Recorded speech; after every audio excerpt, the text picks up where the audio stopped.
guru hujan-hujanan lintasin sungai, terus lintasin jembatan yang rusak. Itu bikin kayak 80 tahun loh kita merdeka. Kenapa hal-hal dasar seperti itu aja tuh nggak diberesin? Tenaga kesehatan dan tenaga pendidikan Yan, itu dapat apresiasi bukan hanya secara ini, tapi juga sosial. Wow. Apresiasi si pemilik restoran ke si gurunya Yan, gratis, nggak usah bayar. Karena anak saya itu adalah kamu yang akan mendidiknya. Ingin jadi menteri apa dan pengen beresin apa? Udah nggak zamannya lagi, kami perempuan hormati kami dong. Sekarang tuh zamannya show it on the table. Tunjukkan kamu punya nilai apa, baru orang akan respect ke kamu. Berada di perguruan tinggi dan lulus merasa tangan kita terlalu bersih untuk menyentuh permasalahan akar rumput dan membahas itu bagi saya kayak, itu tuh tanggung jawab moral loh. Jadi ketika bicara Indonesia emas, jangan-jangan para perempuan yang harus jadi emas dulu, baru dia bisa menghasilkan generasi emas.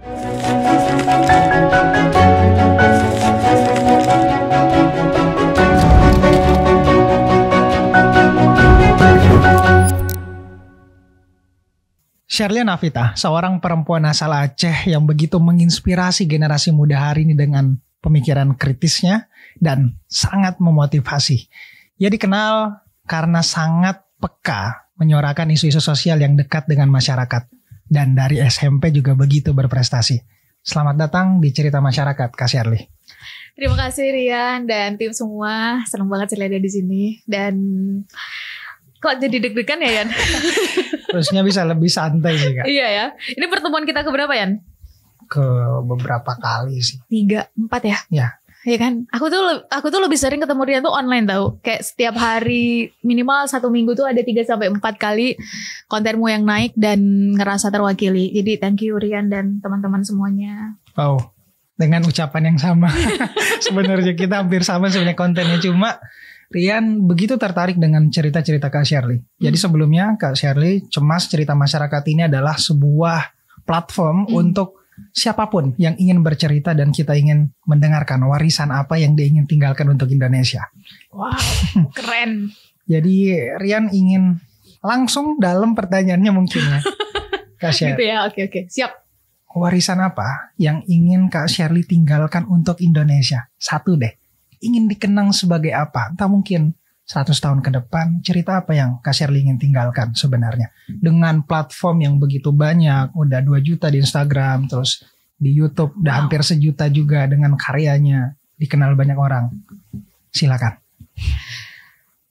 Mungkin bukan warisan ya Yan. Okay. Tapi kalau Sherly pribadi, sampai sekarang percaya bahwa setiap orang, kalau orang tuh kan satu-satu orang. Tapi setiap generasi itu ada tanggung jawabnya. Wow, oke. Jadi maksudnya bisa jadi sekarang misalnya kayak 10 tahun, 20, atau mungkin maksimal 30 tahun ke depan tanggung jawab zamannya sekarang sesuai dengan kondisinya kayak gimana. Nah, kalau Sherly boleh jujur, Rian dan teman-teman semua, Sherly kan belum lama ya memulai sosial media. Bisa dibilang mungkin 5 tahunan belakangan, yang salah satu yang cukup Sherly soroti atau concern Sherly adalah di logika berpikir dan akal sehat sih. Oke. Jadi kalaupun misalnya yang akhirnya itu terejawantah pada keberanian kita untuk menyampaikan sesuatu, kalau dulu mungkin syaratnya 2 ya Yan, baik dan benar. Kalau dulu, kalau sekarang akhirnya Sherly bertambah 1 lagi, yaitu bertanggung jawab. Karena mungkin baik dan benar yang kita sampaikan, tapi itu nggak bisa dipertanggungjawabkan. Maka cepat atau lambat itu akan jadi bumerang juga buat kita. Apalagi sekarang atau let's say dalam beberapa tahun ke depan, kita masih akan ada di industri yang data, informasi itu menjadi salah satu power kan. Jadi generasi sekarang, sebutlah kalau sekarang utamanya Gen Z, sebentar lagi masuk Gen Alpha, maka setidaknya harapan Sherly adalah yuk kita semua nih termasuk mungkin mengingatkan diri Sherly sendiri, dengan senjata tools yang ada di tangan kita ini, kita jauh lebih bertanggung jawab dengan apapun yang kita konsumsi, informasi yang kita sebarkan, atau bahkan yang berani kita sampaikan. Kalau ya udah yang penting kita misalnya ngonten boleh sah-sah aja, bukan tentang benar salah, tapi what's the impact. Jadi at the end terakhir kalaupun boleh ditutup, kita mungkin bisa jalan lewat pathway mana aja kan ya. Ada yang mungkin concernnya pendidikan, ada yang mungkin concernnya kesehatan, ada yang mungkin kreatif, ada yang mungkin sosial, politik, name it. Tapi at the end saya sampai pada satu titik, what's the impact? Oh. Jadi ketika satu orang, sebutlah anak muda berpikir, impact apa ya yang bisa aku kasih ke, sebutlah lingkungan terkecilku dengan potensi yang Tuhan titipkan. Oh, saya mikirnya tuh kalau diakumulasikan jadi sebutlah satu generasi, itu asik sih 2045, itu asik sih 10 tahun lagi gitu. Jadi at the end kalau 2045 atau 10 tahun lagi, emang dulu 10 tahun yang lalu generasi mudanya ngapain sih? Kok misalnya ya dengan masalah sekarang misalnya kualitas udara mulai menurun misalnya gitu. Emang dulu ngapain sih 10 tahun yang lalu generasi mudanya? Kok kualitas udara di negeri kita udah kayak gini? Atau 20 tahun yang lalu ke depan, 20 tahun yang lalu ngapain sih orang tua kita kok bersuara udah sesulit ini misalnya? Atau misalnya di isu lain, emang 30 tahun yang lalu kemana ya mereka yang punya power dalam konteks informasi? Kok Palestina udah gak ada di peta misalnya? Setidaknya sebagai orang yang 20 tahun lalu hidup dan mendapat, bagi saya mungkin satu amanah tanggung jawab itu untuk mungkin menyampaikan sesuatu lewat platform sosial media ini, setidaknya saya bisa menjawab sih atas tanggung jawab sosial itu. Itu sih, Ri. Wow, menarik. Dan begitu menginspirasi. Setidaknya bagi Rian ada 2 senjata penting yang Kak Shirley itu punya. Satu di suara, kedua di pemikiran. Saya pengen ke pemikiran pertama. Apakah pemikiran Kak Shirley hari ini tuh dibentuk lewat apa? Boleh nggak diceritain masa kecilnya Kak Shirley? Apakah begitu membentuk pemikiran Kak Shirley seperti sekarang itu ada nggak kaitannya dengan pada saat masa kecil di Aceh? Kemudian akhirnya setelah dari Aceh merantau ke Jakarta. Saya setuju sih. Pertanyaannya udah keren loh teman-teman. Saya percaya bahwa siapa kita sekarang itu dibentuk dari keputusan-keputusan kita di masa lalu. Entah sadar atau enggak sadar, entah itu atas kuasa penuh kita ataupun enggak. Karena akhirnya belakangan saya belajar dan akhirnya percaya ternyata kita itu di fase-fase hidup tertentu bukan kita yang memutuskan, mungkin orang tua gitu. Bahkan ada hal-hal yang nggak bisa kita pilih, lahir di daerah mana dan lain-lain. Sally harus akui Sally yang sekarang tentu dibentuk dengan latar belakang masa lalu. Sally lahir dan besar di Aceh, Ri. Sampai SMA Sally di Aceh, kemudian Sally baru merantau awalnya di Jogja, terus Sally pindah ke Jakarta. Nah proses sekitar 4 tahun di Jakarta. Terus sempat sekitar 1-2 tahun lah extend dulu sebelum melanjutkan kuliah. Terus kalau Sally boleh making short, 2 tahun Sally merantau ke Australia, itulah pertama kali dalam hidup Sally merasakan hidup sebagai minoritas. Jadi hari ini ketika bicara tentang bagaimana ya cara kita sebetulnya menghidupkan kembali empati, Sally pribadi percaya selain sebutlah ikut organisasi misalnya atau rasakan apa yang orang lain rasakan, itu kan terlibat langsung secara personal ya, experience. Tapi belajarlah menjadi minoritas. Coba rasain jadi minoritas. Enak gak sih di kayak gituin? Jadi mungkin bisa sih kita ngomong kayak gini, tapi enak gak ya kalau aku jadi dia? Itu akhirnya muncul sisi-sisi itu tuh ketika Sally justru jadi minoritas 2 tahun. Setelah itu baru kembali ke Indonesia 2019, itulah yang akhirnya Sally bikin konten. Tapi kembali ke pertanyaan Rian, kalau pemikiran Sally yang sekarang, Sally pikir ini juga masih dalam proses. Kalaupun nanti dibilang selesai, berarti kan kita udah nggak ada kan, Ri? Maksudnya kita udah meninggal, baru akhirnya kita bisa, oke, dia udah selesai dengan pemikirannya. Tapi kalau yang sekarang itu dibentuk dari, mungkin latar belakang Sally yang di Aceh cukup mewarnai. Aceh kan bisa dibilang cukup kental, kebiasaan orang-orang di sana itu dekat dengan sisi spiritual dan religius ya. Jadi mungkin banyak terwarnainya di sana. Terus pas ke Sally memang dari SMA itu memang punya cita-cita pengen kuliah tuh keluar dari Aceh saat itu ya. Dan ada satu buku yang Sally baca. Di buku itu tuh dibilang melting pot. Mungkin kalau sekarang udah gak relevan ya. Tapi saat itu melting pot anak muda tuh adanya di Pulau Jawa. Karena di situ paling banyak titik-titik universitas. Kedua, di situ paling banyak orang cari kerja. Kalau sekarang mungkin enggak ya. Dan yang ketiga, paling banyak anak muda dalam tanda kutip merantau, entah tujuannya apapun. Jadi akhirnya saya pengen banget ngerasain sesuatu yang beda Karena kan kalau di Aceh bisa dibilang hampir sama lah kurang lebih. Di Jogja terus dapat informasi keterima beasiswa satu lagi yang proses penerimaannya menurut saya agak berbeda. Dan akhirnya Sherly terima, dan itu di Jakarta. Nah di Jakarta ini Sherly masuk di satu kampus yang kampus ini cukup mewarnai cara Sherly berpikir. Karena Sherly harus bilang kampus ini tuh dari paling kanan sampai paling kiri ada di situ. Sehingga warna perspektif itu semakin bertambah kan di Sherly. Yang sebelumnya mungkin ya agak, kalaupun coklat muda, coklat tua gitu-gitu aja. Sekarang jadi berwarna, oh ternyata seluas ini ya kayak gitu. Itu Sherly sempat shock culture dengan diri Sherly sendiri, kayak apa Sherly pulang aja ya. Itu sempat di 2 tahun pertama nih.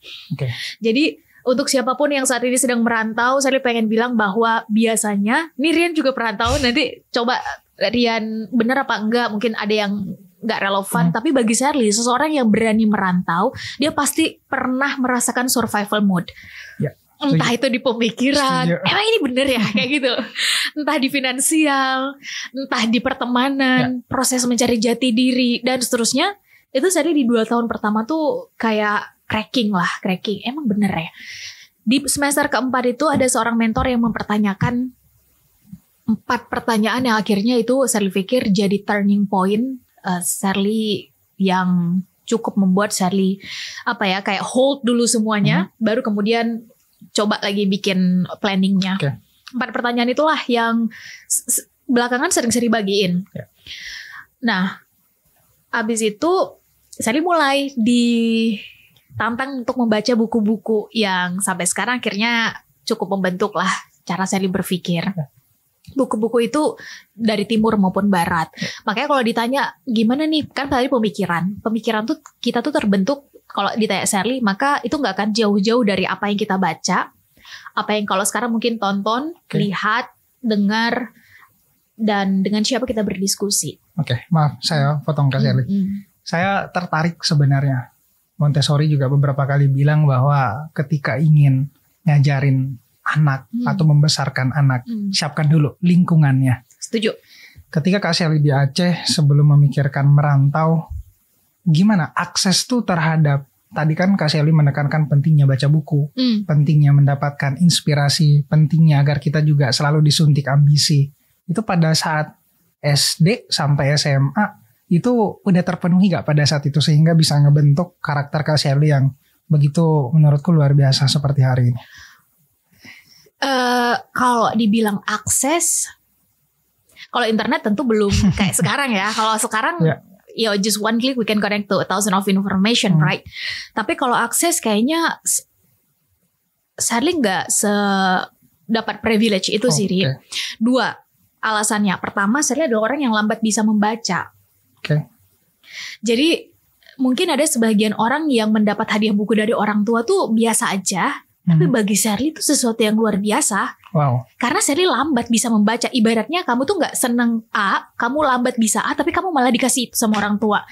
Jadi Sherly harus akui orang tua punya pengaruh besar untuk mempengaruhi Sherly akhirnya membaca apa. Nah, salah 2 akhirnya yang membuat Sherly cukup terbuka lah dengan hal-hal yang sifatnya bukan hanya di wilayah. Kalau Sherly kan di Aceh, di wilayah Aceh adalah karena orang tua nggak pernah membatasi, termasuk hadiah-hadiah bukunya. Salah satu yang mempengaruhi cara Sherly berpikir adalah bibliografi Margaret Thatcher saat itu, mantan Perdana Menteri perempuan pertama Inggris. Itu akhirnya mengubah cara Sherly berpikir. Kamu boleh lahir di desa yang kalau Sherly boleh jujur, Ri, ngomong pakai bahasa Indonesia itu diketawain, Ri. Kebayang nggak? Bukan ngomong bahasa Inggris ya, ngomong kalau bahasa Indonesia itu dianggap aneh di situ. Kalau nggak ngomong pakai bahasa daerah itu dianggap emang kamu siapa kayak gitu. Jadi itu ngebuat Sherly akhirnya bukan agak terasing ya, tapi untuk membiasakan sesuatu yang dianggap tabu. Pertama adalah kita harus bisa juga pakai bahasa Indonesia yang baik dan benar. Yang kedua adalah di usia kalau nggak salah SMP apa SMA gitu, Sherly mulai belajar bahasa, saat itu bahasa Jepang. Baru kemudian bahasa Inggris di SMA-nya. Bukan karena Sherly suka, Ri, tapi karena kayak dapat kesempatan dan akhirnya Sherly coba. Itu lebih diketawain lagi. Kenapa? Karena lingkungan menganggap bahwa daripada belajar bahasa dalam tanda kutip asing lebih bagus, karena mungkin latar belakangnya spiritual ya, belajar aja bahasa Arab. Jadi mindsetnya itu terkotak antara baik dan benar itu benar-benar sehitam putih itulah. Nah dari situ akhirnya mulai ada standar-standar sosial yang bukan jadi batasan tapi justru jadi tantangan. Tantangan selanjutnya adalah ketika Sherly SMA, ngapain? Kan Sherly punya cita-cita ya, pengen kuliah keluar Aceh. Ngapain perempuan kuliah jauh-jauh? Ngapain perempuan kuliah tinggi-tinggi toh pada akhirnya kamu akan kembali juga ke 3 ur itu gitu. Jadi maksud Sherly adalah bisa jadi kita atau teman-teman adalah perempuan pertama yang memperjuangkan sesuatu yang dianggap tabu di keluarga atau bahkan lingkungan. Tapi kalau teman-teman merasa itu benar, baik, dan tambah lagi bisa dipertanggungjawabkan, go fight for it. Perjuangin. Demikian juga dengan laki-laki yang belakangan akhirnya sering Sherly dengar, bisa jadi kita teman-teman adalah laki-laki pertama di keluarga yang mengambil pilihan-pilihan hidup yang gak sama dengan, sebutlah mungkin orang tua, latar belakang keluarga misalnya. Tapi bisa jadi itu adalah pendobrak. Dan pendobrak itu kan selalu menerima konsekuensi lebih kan, Ri? Dianggap emang bisa ya kayak gitu. Emang itu ada masa depannya ya. Tapi ya kalau tadi bahasa Rian di awal adalah warisan, bisa jadi pembuka gerbang pertama itu yang nanti akan diteruskan oleh generasi selanjutnya. Wow, gitu sih. Biasa. Rian juga anak yang bisa dibilang tuh sebelum merantau diremehkan juga. Bahkan diketawain. Karena aku dulu pernah bisa dibilang dikatakan gagap, Kak. Kalau ngomong tuh aku gagap, gitu kayak gak selancar sekarang. Bisa lancar sekarang tuh karena aku latihan terus setiap hari yang mungkin orang-orang gak lihat gitu. Bisa diceritain gak proses latihannya Kak Sherly itu bisa jadi seperti sekarang? Karena saya yakin itu gak mudah, apalagi seorang perempuan yang saya anggap tadi ketika Kak Sherly bercerita tantangannya juga luar biasa besar. Gimana latihan atau cara belajarnya Kak Sherly itu bisa jadi seperti sekarang? Wow, cara belajar apa nih? Apa cara bicara kah? Atau mengambil angle kah? Lebih ke yang ngebentuk Kak Sherly hari ini tuh ada gak satu latihan yang kayaknya ini penting deh buat semua orang tahu? Karena Sherly akhirnya memisahkan 2 hal, Ri. Pertama adalah skill practice. Skill practice itu termasuk yang kalau banyak orang yang bertanya gimana sih latihan, misalnya kalau perempuan cara bicaranya misalnya kayak gitu, maka Sherly harus bilang bahwa itu tuh skill practice yang siapapun selama mau latihan yang kayak Rian bilang tadi, keluar dari zona nyaman, tambah jam terbang, itu Sherly yakin bisa. Tapi kalau cara pemikiran, belakangan Sherly sadar bahwa cara berpikir laki-laki dan perempuan tuh memang beda, Ri. Dan 5 tahun ini kan Sherly memang banyaknya tuh di sosial politik kan, yang itu memang didominasi oleh laki-laki karena logis. Sherly bukan bilang bahwa perempuan gak bisa logis, tapi naluri perempuan itu memang fitrahnya lebih dibesarkan di perasaan. Jadi effortnya itu berkali-kali lipat bagi kami untuk bisa selogis laki-laki. Itu udah fitrahnya, bukan gak bisa, bisa. Dan jadi 2 hal itu. Yang pertama adalah skill practice-nya. Yang kedua adalah dari bobot atau substansi pemikirannya. Kalau substansi pemikiran ya tadi kita sempat bahas ya, bukunya, terus lawan diskusinya. Pas waktu kuliah memang Sherly lebih banyak di organisasi yang itu didominasinya cowok. Jadi kalau diskusi atau misalnya kayak rapat gitu, ya ngikutin bahwa ya udah kalau nyelesain masalah gak usah pakai drama. Masalah ada, tapi problem solvingnya itu solusinya apa, gak usah diputar masalahnya. Sedangkan biasanya perempuan tuh kan lebih memang nalurinya lebih sering didengar kan, Ri. Jadi putar dulu masalahnya, baru cari solusi gitu. Jadi akhirnya hal-hal kayak gini yang Sherly pelajari dari proses berorganisasi, terus lawan diskusinya gitu. Termasuk belakangan di 5 tahun belakangan ini Sherly akhirnya ngerti bahwa oh iya ternyata tantangan perempuan itu adalah ya seperempuan-perempuannya kami gitu ya, kita, maka udah gak zamannya lagi kami perempuan hormati kami dong. Itu udah gak zaman lagi. Sekarang tuh zamannya show it on the table. Tunjukkan kamu punya nilai apa, baru orang akan respect ke kamu. Jadi kalau misalnya konteks mejanya adalah diskusi tentang pendidikan, show it. Kamu kayak gimana nih di dunia pendidikannya, kamu serius nggak ngejar targetmu misalnya gitu. Kalau tabelnya adalah tentang sosial politik, show it. Tunjukkan logika politikmu kayak gimana, cara berpikirmu kayak gimana. Kamu tuh pelin-pelan apa enggak dalam melihat satu nilai. Misalnya ya, Ri, punya target sedisiplin apa kamu dengan targetmu dan seterusnya. Jadi saya pikir itu waktu ini saatnya perempuan bukan lagi bersembunyi di balik privilege karena kami perempuan kami harus dimengerti. Tapi ya dalam hal sebutlah misalnya pendidikan tadi, kesempatan dan lain-lain, maka tunjukkan bahwa kita memang layak untuk mendapatkan itu. Bukan take it for granted karena kita perempuan. Akhirnya kayak gitu. Jadi kalaupun memang mau dihormati, entah laki-laki atau perempuan, maka tunjukkan standar yang memang itu standar minimum untuk dihormati dalam dunia itu. Gitu sih. Ada salah satu buku Kak Syar. Dia menceritakan perjalanan dari Naval Ravikant. Naval Ravikant ini angel investor yang udah suntik dana-dana di awal, misalnya Twitter, Uber. Dia menekankan bahwa banyak yang belum menyadari keunggulan atau bahkan fasilitas yang disediakan yang namanya internet. Internet tuh bagi Ravikant sebuah alat yang benar-benar bisa nge-leverage kita, kemampuan kita, skill kita, dan dia menekankan pentingnya kita punya specific knowledge. Apa yang Rian sadari bahwa Kak Shirley punya specific knowledge mulai dari pemikiran dan kemampuan berbicara. Banyak dari kita yang sebenarnya tuh tahu gitu, oh dia bisa loh ngomong seperti itu. Dia juga punya pemikiran yang mungkin gak kalah dengan orang-orang yang muncul di sosial media hari ini. Tapi bagaimana agar kita tuh berani muncul? Gimana Kak Syar? Wow, agar kita berani muncul ya. Karena saya setuju Ri.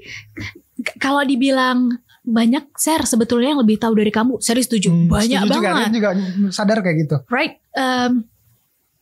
Banyak sebetulnya yang bahkan kalau saya boleh jujur, yang kemampuan, kalau tadi Rian bilang kemampuan bicara itu lebih baik gitu. Jadi saya setuju juga.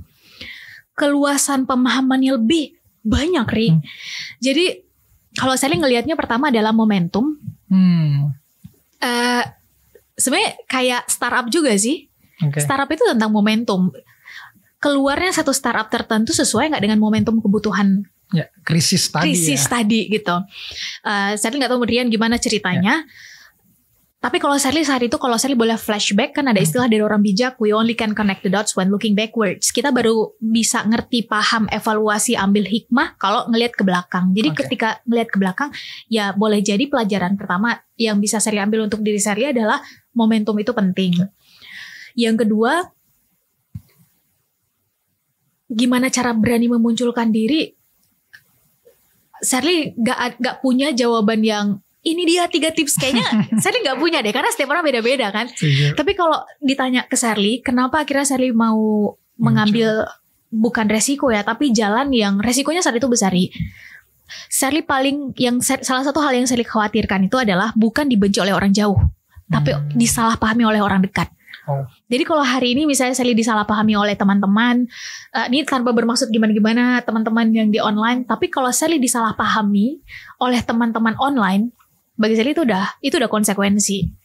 Tapi kalau orang-orang dekat, dia punya nomor WhatsApp Sally, minimal seminggu kita ketemu 1 kali, itu salah paham, itu masalah bagi Sally. Apalagi kalau orang tua yang salah paham, ini masalah bagi Sally. Nah saat itu resikonya adalah begitu Ri. Teman-teman organisasi yang Sally pikir udah lebih dari 10 tahun kita berproses, kok bisa ya salah paham dengan Sally, kayak gitulah. Jadi itu bagi Sally agak membuat Sally ini apa kayak gitu. Nah kembali ke pertanyaan Rian, gimana kalau Sally bertanya ke hati nurani sih? Karena kalau logika kadang-kadang kita bisa memanipulasinya, tapi kalau hati nurani itu enggak. Bukan hati yang bagian luarnya, tapi hati nurani. Kenapa kamu mau melakukan ini? Kalau ternyata jawabannya adalah sesuatu yang sifatnya bisa tergantikan, entah tergantikan waktu, kalau enggak sekarang juga bisa kok 10 tahun ke depan, Sally bakal berpikir 2 kali. Untuk sesuatu yang resikonya mungkin kehilangan orang-orang yang terdekat tadi ya. Tapi kalau sesuatu yang itu nggak harus kamu kok yang ngomong. Maksudnya gini, ada kok misalnya gini, sekarang nih ada kok 10 orang dan mereka udah memulai. Kalau dengan kamu masuk menjadi 10 orang itu ternyata kamu akan kehilangan A, B, C, itu worth it gak sih? Misalnya kayak gitu, saya akan berpikir. Nah waktu itu salah satunya adalah yang saya lihat ya, kok media mainstream besar itu cenderung memberitakan sesuatu gak dari semua sudut pandang ya. Bukan tentang benar salah, karena boleh jadi pemilik medianya adalah juga pemilik partai. Ya wajar-wajar aja kan secara logika. Dan dalam politik kan bukan tentang itu, tentang strategi gitu. Gak ada teman abadi dan musuh abadi kan gitu ya. Jadi ketika ngelihat itu, tapi itu gak fair buat kita anak muda. Kenapa piringnya gak dibalik? Bukan hanya buah yang dapat spotlight di depan yang bisa kita lihat, tapi ada juga kok dari belakang. Ada juga kok logika berpikir yang gak diangkat. Nah dari situ mengenai Rian senangnya buah semangka, Sherly senangnya buah jeruk, ya that's totally okay, pilihan kita berbeda. Tapi ketika logika kita pun ditahan karena yang punya media ini ternyata sudah mengarahkannya, ya itu bagi Sherly nggak fair sih. Nah dari situ akhirnya Sherly mulai, ya udah deh Sherly ambil gitu. Yang ketiga adalah jadi tanya kenapa. Kalau jawaban dari kenapa ini based on hati nurani adalah sesuatu yang kalau kelewat aku bakal nyesal. Gagal itu bagi saya biasa. Kalau aku coba tapi aku gagal nggak apa-apa. Tapi kalau aku nggak coba aku akan nyesal. Kalau aku nggak lakuin aku akan nyesal. Wah itu Sherly, ya udah deh Sherly coba. Setuju. Daripada gagal Sherly akan lebih memilih untuk Sherly nggak mau nyesal. Itu yang membuat akhirnya Sherly berani. Mungkin setiap orang beda-beda. Tapi yang terakhir, yang ketiga adalah tanggung jawab ini sebenarnya tanggung jawab siapa? Ini dengan segala hormat ke Rian, kawan-kawan yang lain yang boleh jadi mendapat privilege untuk berada di perguruan tinggi. Bagi Sherly itu adalah tanggung jawab. Itu bukan cuma anyaman alma mater yang ketika lulus toga kita dipindah. Yang hari ini di antara banyak anak muda yang pengen banget berada di pendidikan tinggi, itu nggak semua dapat kesempatan, Rian pasti lebih paham tentang itu. Jadi berada di perguruan tinggi dan lulus merasa tangan kita terlalu bersih untuk menyentuh permasalahan akar rumput dan membahas itu bagi saya kayak itu tuh tanggung jawab moral loh untuk membahas sesuatu yang mungkin tidak terbahasakan, mengerti tapi tidak terbahasakan. Jadi ya kamu harus bertanggung jawab atas 4 tahun kamu dikasih kesempatan belajar. Dengan sekali lagi dengan segala hormat kepada senior-senior, apalagi S2, S3. Wah S2 itu tanggung jawab. S3 itu lebih tanggung jawab lagi. Jadi saat itu kan konteksnya Sherly pulang ya dari Australia. Jadi bagi Sherly harus mempertanggungjawabkan kesempatan belajar atau mungkin sedikit ilmu yang dititipkan ini, dan diam tuh bukan pilihan. Nah saat itu. Jika Kak Sherly nih dengan aku bilang pencapaian yang sekarang, kemudian yang ngebentuk Kak Sherly sampai sekarang. Jika mungkin Kak Sherly kembali gitu untuk menasehati diri Kak Sherly dulu. Kak Sherly pengen bilang apa? Itu mungkin juga bisa masukan ke generasi Rian atau bahkan generasi yang di bawah. Apa yang Kak Sherly pengen sampaikan? Ke berapa tahun yang lalu? Ya. Berapa? 5 atau 10? Ya mungkin masa-masa genting tuh menurutku di SMA, SMP. Oke. SMA, SMP ya.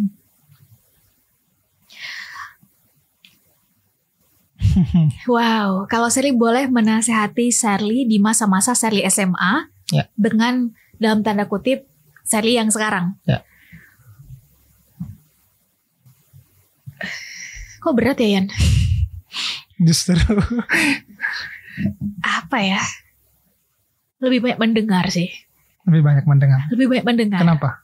Karena di masa itu Sherly tuh lebih banyak melakukan dan ingin didengar daripada mendengar. Padahal bisa jadi kalau egonya sedikit diturunkan aja, Sherly nggak perlu mungkin jatuh di jurang yang sama yang udah pernah misalnya mentor jatuh kayak gitu loh. Salah satu hal yang menurut Sherly anak muda kurang itu kan adalah pengalaman ya. Jadi dengan lebih banyak mendengar itu akan membuat kita dengan resources muda kita, muda itu kan punya minimal 4 resources. Pertama energi kita lebih besar, waktu kita lebih banyak, rasa ingin tahu kita lebih tinggi, melawan arusnya juga lebih besar gitu. Semua itu akan jauh lebih bisa terfokus pada hal-hal yang penting.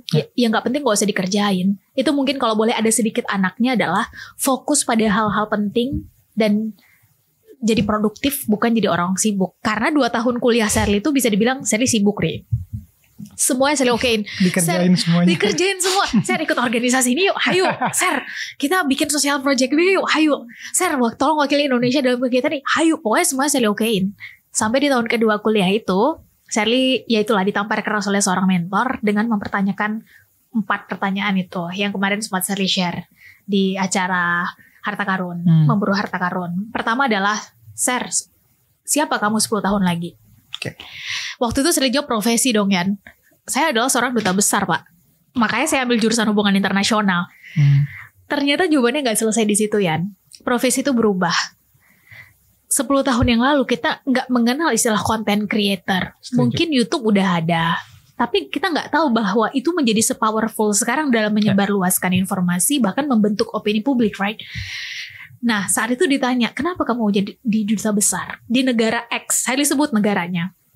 Sherly gali-gali, ternyata strong why Sherly adalah Sherly terpantik dengan satu dokumenter di masa Sherly SMA, yang itu akhirnya membuat Sherly mau jadi orang yang mengubah cara pandang masyarakat saat itu ya.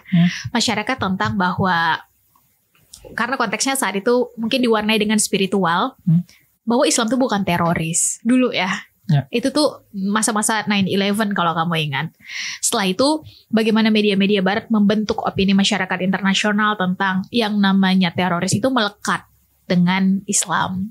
Jadi Islam tuh gak kayak gitu. Gimana ya caranya supaya Sherly bisa setidaknya memberi sedikit warna lain. Nah, di situ akhirnya digali kan. Jadi strong why-nya itu muncul biasanya di pertanyaan why kelima. Jadi kalau ada yang jawab saya pengen jadi presiden, kenapa mau jadi presiden? Biasanya jawabannya itu didapat dari situ. Selama jujur ya, hati yang jawab hati. Nah, itu kegagalan kedua Sherly. Jadi strong why Sherly itu akhirnya menurut si mentor ini gak kuat. Bagaimana kalau 10 tahun ke depan, pertanyaan terakhir dari pertanyaan pertama yang Sherly gagal, ternyata perubahan terjadi. Profesi itu bukan profesi yang paling tepat untuk mengubah cara berpikir orang. Jadi kalau ditanya 10 tahun sesudah itu, Ser, kamu tuh ada di titik yang 10 tahun lalu kamu cita-citakan gak?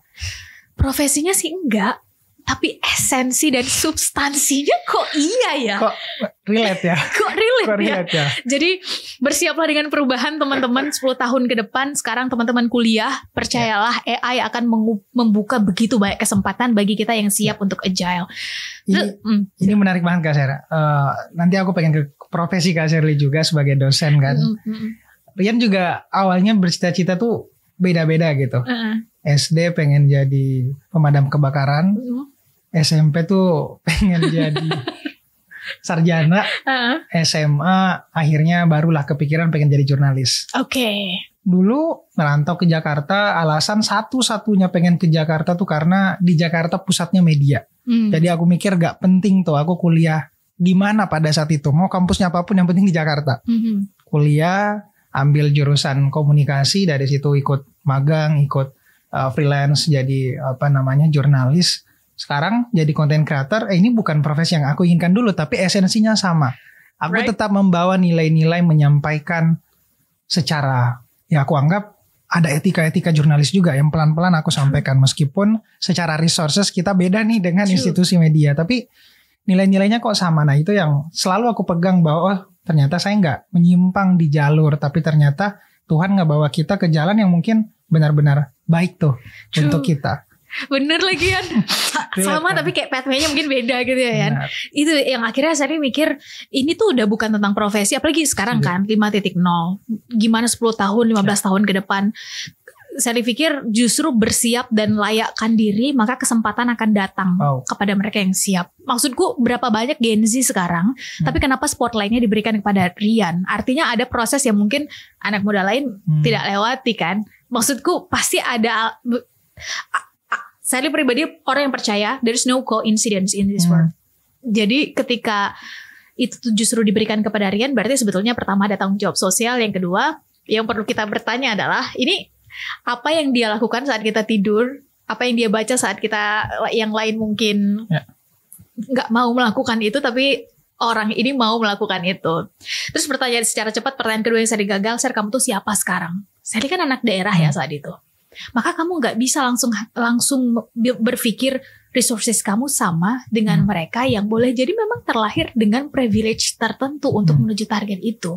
Bukan berarti kamu nggak punya kesempatan, tapi boleh jadi kamu harus mengayuh 2-3 kali lipat lebih awal mungkin, atau lebih cepat. Yang lain boleh bangun jam 5, kamu harus bangun jam 2. Terus tadi, iya ya. Jadi bukan tentang starting point, it's more about finishing point and the process yang harus kamu bayar untuk itu. Di situ akhirnya Sally mulai, kamu mau jadi entrepreneur di zaman sekarang dengan sebutlah dia yang sudah terlahir dari keluarga entrepreneur. Pewaris. Ya pewaris kan. Ibaratnya gini, kamu mau mulai dari awal dan yang satu cipung. Sama-sama mau bikin perusahaan, ya beda dong resourcesnya. Bukan tentang benar salah, bisa sama-sama. Saya yakin bisa, cuma kamu berani membayar apa untuk target itu. Dari situ akhirnya saya mulai bertanyanya ke diri sendiri, bukan lagi cari validasi, karena semakin kita cari semakin capek sih. Kalau di Jakarta cari validasi itu kan makin dapat ya, Ri, sebetulnya. Nah, dari situ saya mulai petakan kelebihannya apa, kekurangannya apa, opportunity yang dimiliki apa, dan tantangannya. Dan beranilah membayar sesuatu yang memang kamu menargetkan itu gitu. Dari situ akhirnya pelan-pelan Sally gini, kan ada orang yang memanipulasi rasa pede kan. Itu akhirnya sekarang Sally bisa membedakan. Confident itu berbanding lurus dengan self-awareness. Semakin dia kenal dengan siapa dirinya, itu bisa kelihatan confidentnya tuh dari dalam. Sekalipun dia tahu kekurangannya, misalnya, Sher, kamu tuh kurang dalam hal ini. Kalau dulu, saya akan cenderung defend dengan cara lebih banyak ngomong supaya nggak kelihatan. Misalnya ya Yan. Tapi kalau sekarang, justru akui bahwa kayaknya iya deh, saya perlu lebih banyak belajar dalam bidang A. Kira-kira Sally harus menemui siapa ya, misalnya gitu. Tapi boleh ya Sally berkontribusi dalam bidang B. Itu artinya kita punya kuda-kuda yang cukup untuk, saya tahu kok batasan saya, kekurangan saya itu ada di mana, dan izinkan saya berkontribusi dalam bidang B. Artinya saya tahu bargaining position saya ada di mana. Dan itu confident menurut Sally. Oke. Pertanyaan ketiga adalah how, gimana nih caranya? Kamu tahu nggak menuju ke situ tuh gimana caranya? Ibaratnya gini, antara orang yang sekalipun berubah ya Yan, misalnya dalam proses kamu kemarin 4 tahun, 5 tahun, kan ada hal-hal yang di luar ekspektasi kan, atau hal-hal yang di luar rencana kamu gitu. Maka punya rencana itu perlu, dan antara orang yang punya rencana dengan enggak itu kelihatan. Sher, kesini yuk sebentar. Ini akan mengambil waktuku seberapa banyak ya. Jadi dari situ akhirnya Sally mulai bisa membedakan mana yang penting dan gak penting untuk target Sally dan enggak. Gitu. Saya setuju banget dengan apa yang dikatakan Kak Shirley. Cuma ada beberapa data sebenarnya, dan hari ini menjadi fakta bahwa di Indonesia itu sulit. Bahkan ketika diwawancara, generasi mudanya tuh sulit menentukan keputusan jangka panjang. Misalnya ketika ditanya 5 tahun ke depan kamu pengen apa sih? 10 tahun ke depan pengen jadi apa sih? Gambaran hidupmu tuh seperti apa? Dulu saya gagap menjawab itu ketika dari SD, SMA, bahkan ditanya 50 tahun tuh 5 tahun ke depan bakal ngapain. Berbeda dengan negara-negara yang secara dari kecil itu udah dipersiapkan secara matang. Ini titiknya adalah di guru. Guru tuh bagi Rian adalah satu orang tua. Bagi kita, ketika kita ingin bertanya saya mau jadi apa, saya cocok gak dengan profesi ini. Jadi ada proses yang benar-benar tuh ngebuat kita terpantik secara ambisi dan mimpi tadi. Nah, di Indonesia hari ini BK contohnya, guru BK, konseling itu gak benar-benar secara serius mengetahui ambisi dan mimpi anak. Hanya terkesan jadi tempat kembali anak-anak kalau udah dihukum gitu. Nah, gitu ya. Ya, sebagai pendidik nih, Kak Shirley sebagai dosen juga, gimana benar-benar mengarahkan generasi hari ini tuh agar pertama tidak kehilangan jati diri dan tahu arahnya dia tuh mau kemana. Nah, saya ingin Kak Sherly bercerita deh soal bagaimana tantangan jadi pendidik di era generasi hari ini tuh terhubung tapi disconnect ke dirinya. Saya setuju lagi, Ri. Karena gini, beda antara pendidik dengan pengajar. Ya. Hari ini, saya sekali lagi bukan tentang siapanya, tapi fenomena sosialnya. Hari ini menunjukkan lebih banyak pengajar daripada pendidik. Sedangkan esensi dari pendidikan itu awal mulanya adalah mindset, ujungnya karakter. Setidaknya yang saya yakini ya. Kalau dulu saya pikir ini hanya masih hipotesis, tapi kalau sekarang sebagai salah satu pelaku akhirnya saya sadar tujuan akhir pendidikan itu karakter. Dan karakter itu nggak terbentuk dalam semalam kan? Ya. Nah, ketika dia nggak terbentuk dalam semalam, berarti harus ada kebiasaan yang dilakukan secara konsisten. Yang ini baru bisa terbentuk ketika ada yang menjaga. Nah, proses menjaga ini yang kalau dulu dilakukan oleh guru dengan cara jadi teladan. Kalaupun dianya nggak bisa, karena saya ingat banget. Kalaupun ada satu perkataan dari guru Sherly bilang begini, kalian boleh tanya apapun. Kalau saya nggak bisa jawab, itu akan saya jadikan PR. Dan saya akan cari tahu jawabannya. Itu dari situ Sherly, berarti nggak apa-apa dong kalau misalnya kita nggak tahu. Selama kita masih mau mencari tahu. Guru maksudnya kan ada superior kan kalau di sekolah gitu ketika kita masih SD. Gak apa-apa kalian gak tahu, tapi kalian harus terus mencari tahu. Itu kan contoh tanpa babi bu basa-basi, dia mencontohkan itu langsung di dirinya. Terus yang kedua, pendidik itu ketika ujungnya adalah karakter, maka itu harus diuji. Diujinya itu lewat kesempatan. Nah, kesempatan ini yang saya pikir kadang-kadang harus dibuat sih untuk si anak. Mungkin kalau Rian bilang tadi potensi, nggak semua anak harus selalu unggul dalam hitung-menghitung. Mungkin ada anak yang unggulnya dalam linguistik, mungkin ada yang dalam kreativitas. Nah, dalam hal ini belakangan saya lihat ada beberapa sekolah yang memberi kesempatan itu, Yan. Jadi memang dikasih kesempatan. Tapi mayoritas sekolah dalam hal ini yang dalam tanda kutip yang terbuka untuk semua lah, dalam hal ini negeri gitu ya, itu nggak memberikan itu, sedikit yang memberikan itu. Saya lihat dari daerah, apalagi di daerah, standar pintar itu kamu tuh nilai, sebutlah mata pelajaran A, B, C-nya bagaimana, kayak gitu. Jadi akhirnya di situ harus ada orang-orang di sekitar si anak yang menguatkan si anak bahwa nggak apa-apa, kamu nggak harus selalu juara 1. Kamu gak harus selalu juara kelas dan lain-lain. Nah, belakangan akhirnya Sherly semakin kesini semakin sadar bahwa tantangan guru itu adalah kembali ke DNA awal ya. Yaitu menjadi pendidik, bukan pengajar. Karena kalau pengajar sekarang, kita nonton YouTube aja, Rian. Kita udah bisa belajar. Iya gak sih? Tutorial A, B, C, nonton aja YouTube, kita udah bisa belajar. Dikasih aja laptop gitu, suruh nonton. Tapi bukan itu esensi pendidikan.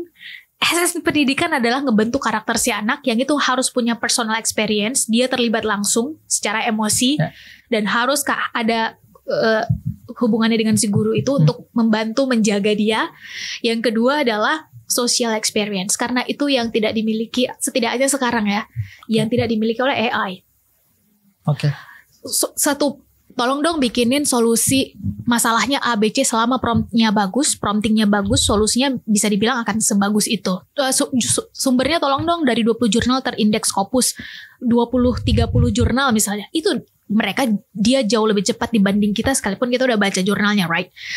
Tapi apakah solusi yang cocok dilakukan di lapangan sepersis itu? Kan enggak. Cocok dilakukan di Papua belum tentu cocok dilakukan di Jawa. Cocok dilakukan di Jawa belum tentu cocok dilakukan di Sulawesi. Hanya mereka yang punya personal experience atau social experience terlibat langsung di lapangan yang akhirnya tahu bahwa ini cocok sih untuk masyarakat A, tapi nggak cocok untuk masyarakat B.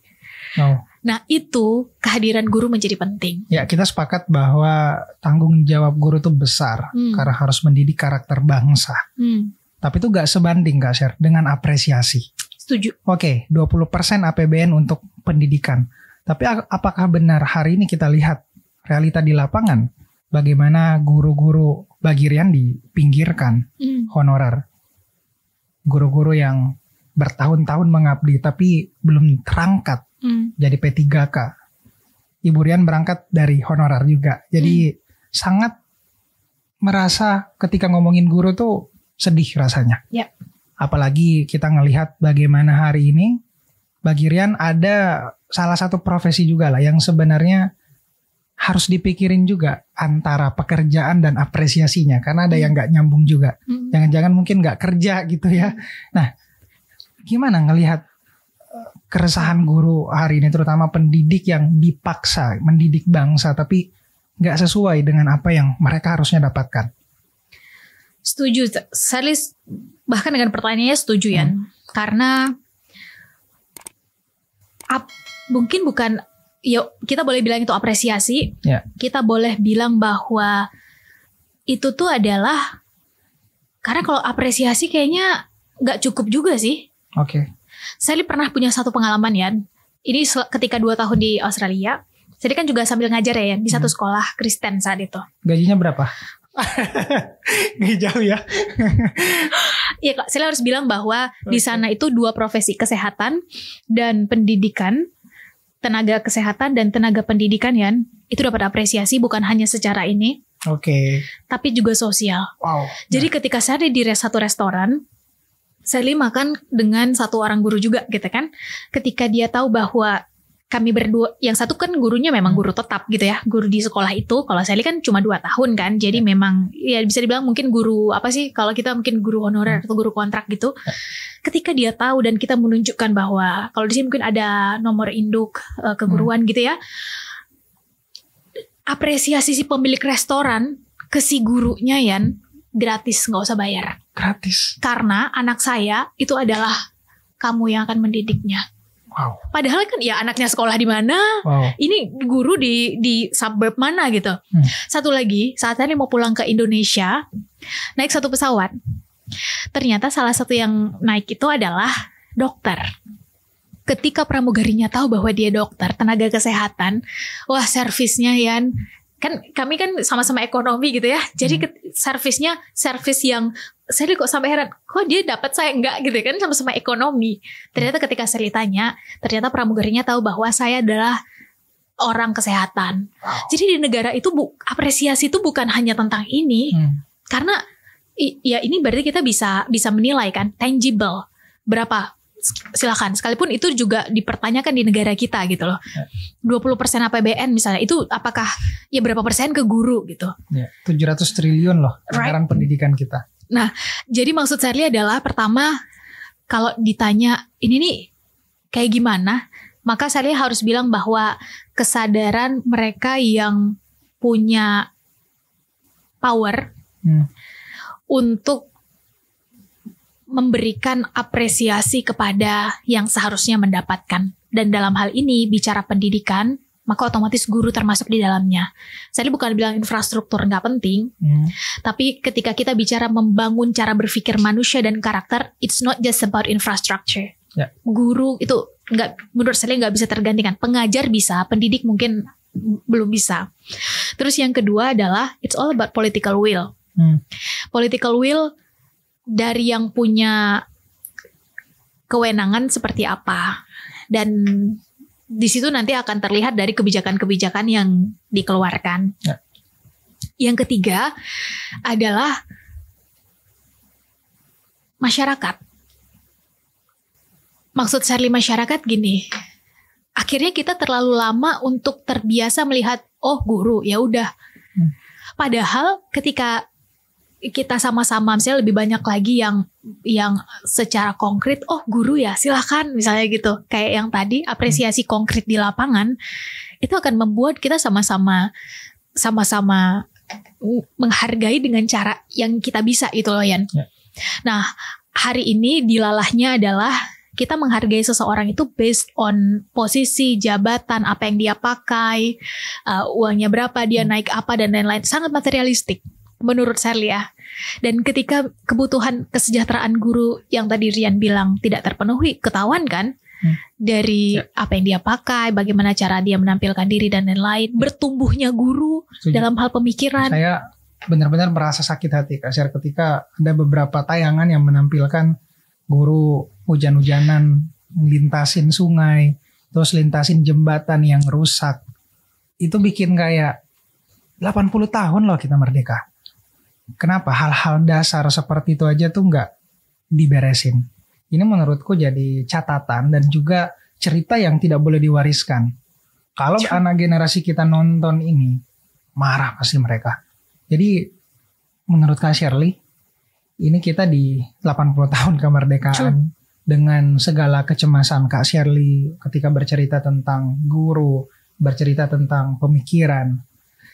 Kira-kira ada obat gak yang bagi Kak Shirley itu menurutnya ini kayaknya harus diterapin dulu deh agar mungkin satu-satu ini bisa diberesin kah? Kita mesti fokus kemana Kak Shir? Atau ada gak obat yang mungkin bisa sembuhkan nih penyakit yang mungkin hari ini udah ngejangkit selama 80 tahun gitu? Kalau ditanya mulainya dari mana, mungkin jawabannya bisa benar bisa salah ya Yan. Oke. Tapi sampai sekarang Shirley percaya bahwa education is the most powerful weapon to change almost everything in this world. Yeah. Pendidikan tuh senjata yang paling ampuh untuk nyaris mengubah apapun. Okay. Nah, kemarin sempat berdiskusi dengan salah seorang mentor.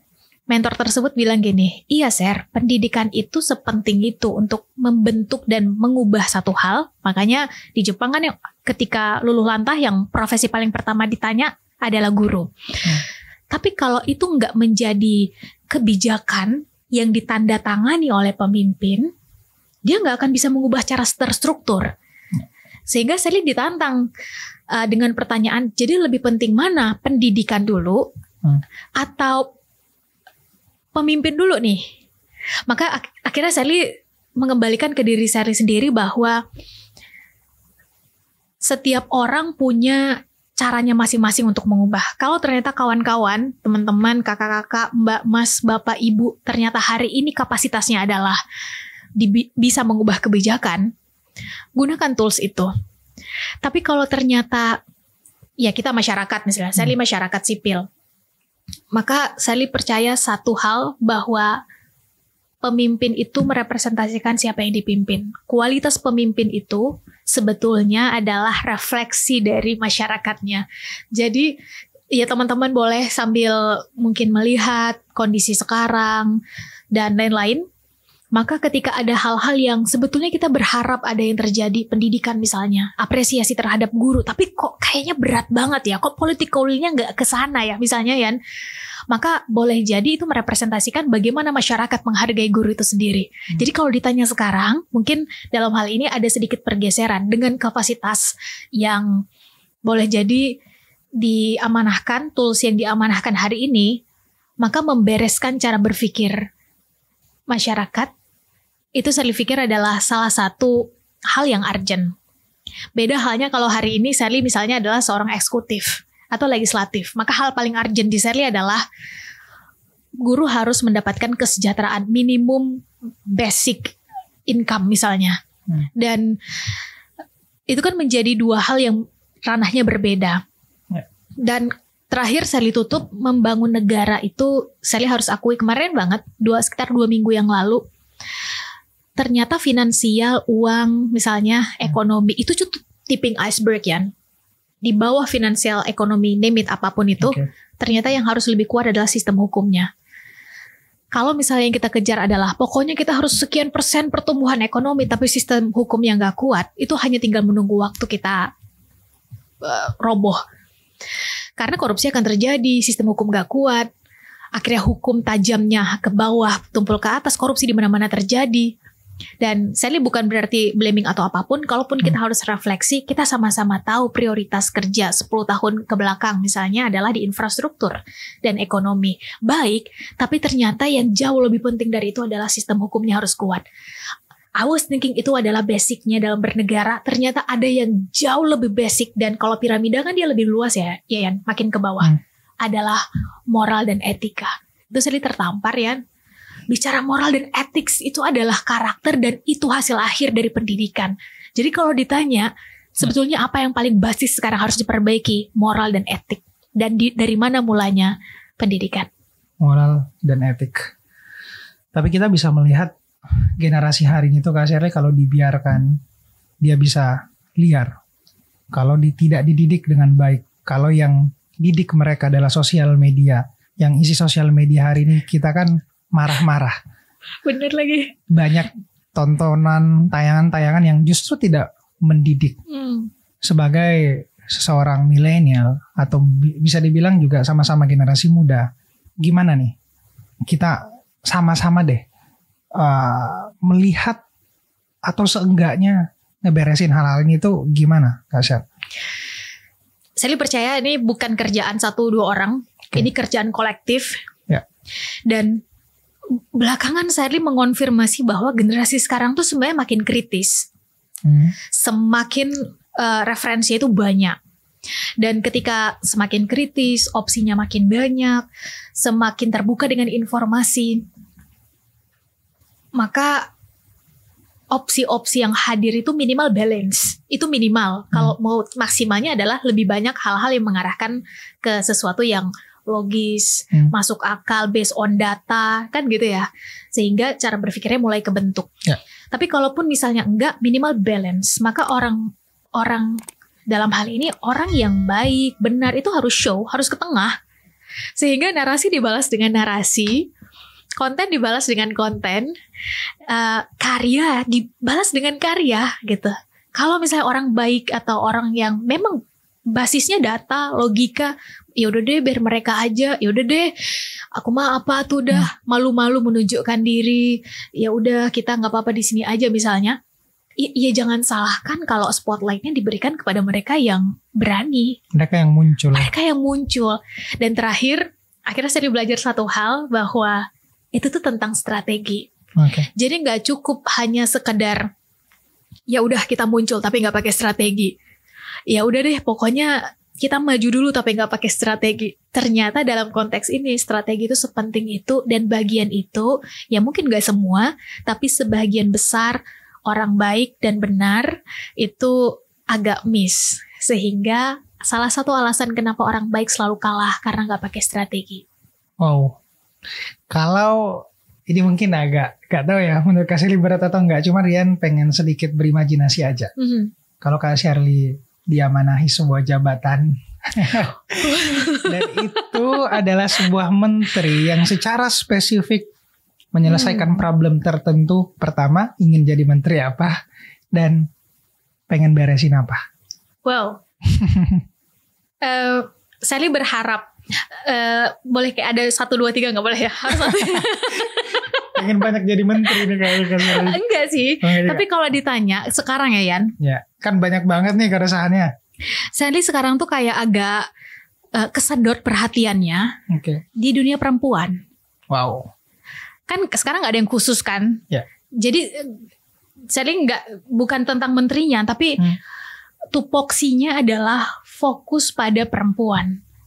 Perempuan itu mungkin ini kayak agak kejauhan, tapi maksud Sally gini, ada minimal 3 hal yang laki-laki ada bagiannya, perempuan ada bagiannya. Dan yang mengurusi bagian laki-laki, jujur, ini udah banyak. Tapi yang mengurusi bagian perempuan secara spesifik, ini mungkin dianggap sepele apaan sih, kan kayak gitu ya. Tapi 3 bagian yang tidak tergantikan oleh laki-laki ini adalah perempuan ini setengah dari peradaban. Yang kedua, perempuan ini tiangnya negara. Jadi kita selalu mendengar misalnya pemimpin-pemimpin hebat misalnya laki-laki. Padahal kalau ada orang yang bisa menginfluence laki-laki yang menjadi pemimpin itu ya orang rumahnya, istrinya. Mau itu di Indonesia maupun di luar negeri, mau itu sebutlah di satu wilayah maupun dunia, kita sama-sama tahu yang bisa mempengaruhi pemimpin itu adalah perempuan yang ada di rumahnya. Yang ketiga adalah make sense ketika disebut perempuan itu madrasatul ula. Ketika misalnya kita berpikir, ya udah deh nanti anakku dibentuk karakternya ketika SMP, SMA dan lain-lain. Hold on, jangan-jangan kita kehilangan satu bagian paling penting dalam proses terbentuknya anak, yaitu di 7 tahun pertama kehidupannya. Dan itu adalah tanggung jawab perempuan.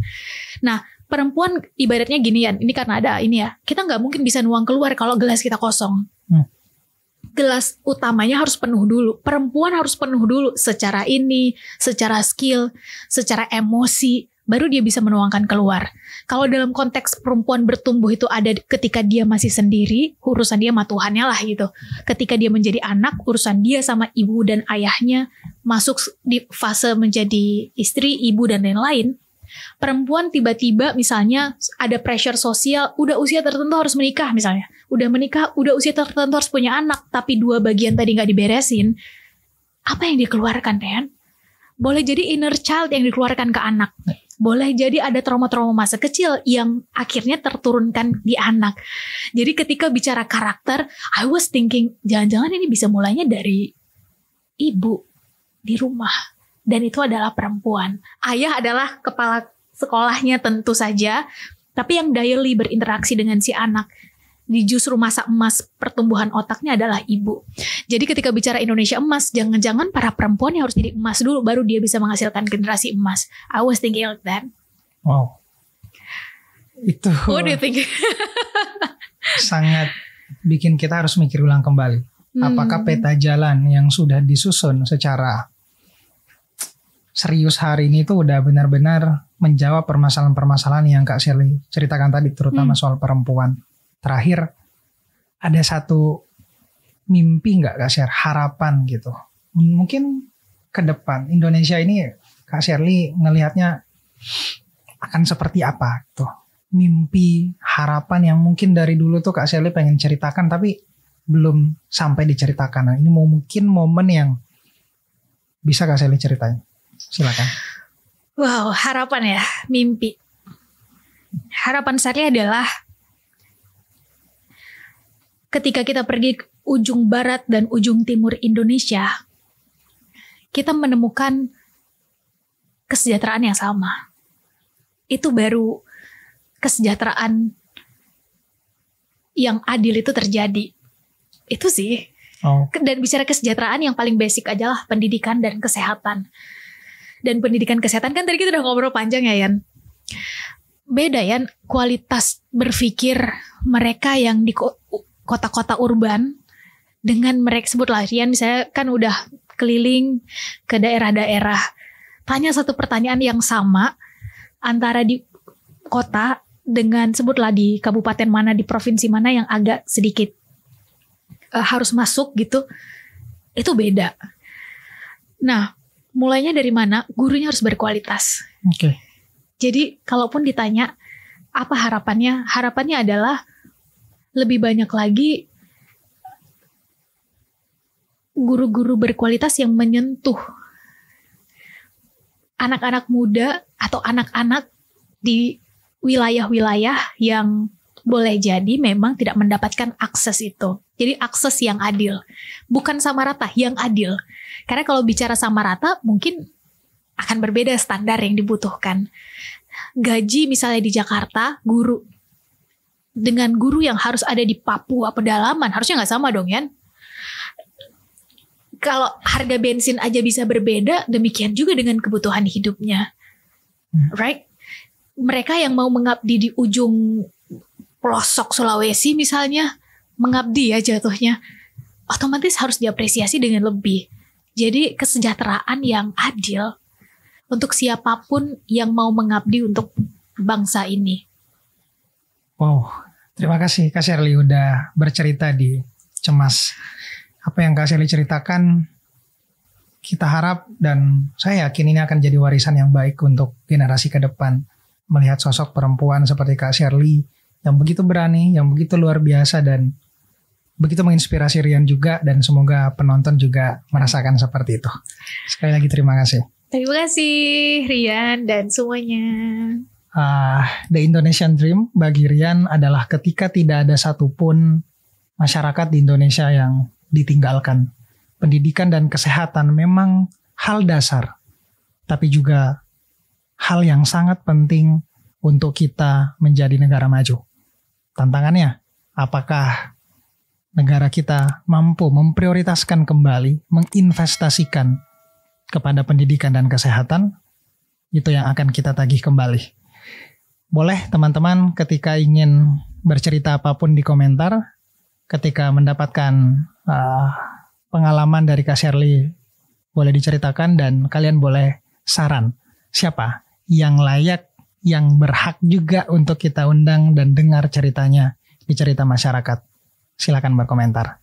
Terima kasih sudah mendengarkan Cerita Masyarakat hari ini.